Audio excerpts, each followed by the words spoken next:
কোথাও সরকারিভাবে ইন্টারনেট বন্ধ করা হয়নি এবং বন্ধ করার প্রশ্নই আসে না। সেখানে বিচ্ছিন্নভাবে কয়েকটা জায়গায় মানে কিছু সমস্যা হয়েছিল, সাময়িকভাবে কিছু জায়গায় কিছু বন্ধ ছিল এবং সেটাকে খুবই ফুলিয়ে ফেঁপে বলা হচ্ছে যে ইন্টারনেট বন্ধ হয়েছিল। এরকম কোনো নির্দেশনা হয় না এবং এরকম কোনো ঘটনাও ঘটে নাই যে পার্বত্য চট্টগ্রাম বা কোনো একটা জায়গায় সেখানে দীর্ঘ সময় ইন্টারনেট বন্ধ ছিল, এরকম প্রমাণ কেউ দেখাতে পারবে না।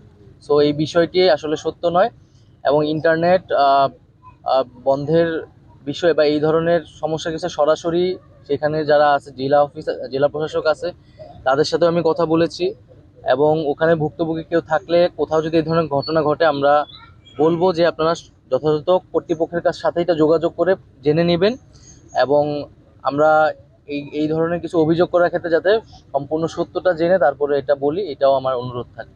সমস্যা বাংলাদেশে আছে সেখানে, তো এই সমস্যাটি আমাদের নিজেদের অভ্যন্তরীণ সমস্যা, অভ্যন্তরীণভাবে সেটা সমাধান করতে হবে।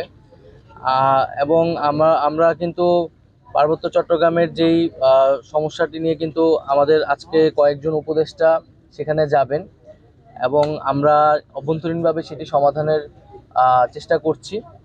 তবে আমরা বলবো যে দেশ একটা সংকটকালের মধ্যে দিয়ে যাচ্ছে, সেই জায়গায় আমাদের কিন্তু সবাইকে সতর্ক থাকতে হবে এবং বাংলাদেশকে অশান্ত করার পরিকল্পনা কিন্তু অনেকেরই রয়েছে। যে আমরা এখানে দেখছি নানাভাবে এখানে পরিস্থিতি সংকট করার চেষ্টা করা হচ্ছে। তবে বাংলাদেশের মানুষ সতর্ক আছে এবং সরকারিভাবে সবগুলো বিষয়কে কিন্তু দ্রুত সময়ের মধ্যে অ্যাড্রেস করা হচ্ছে।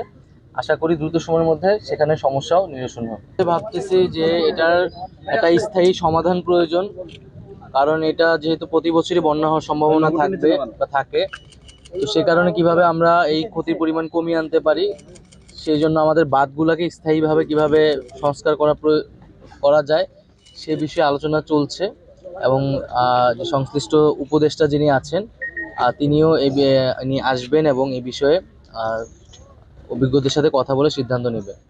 আর এখন মূলত আমরা যে পুনর্বাসন কার্যক্রমটা সেইটা কিভাবে দ্রুত গতিতে সম্পন্ন করা যায়।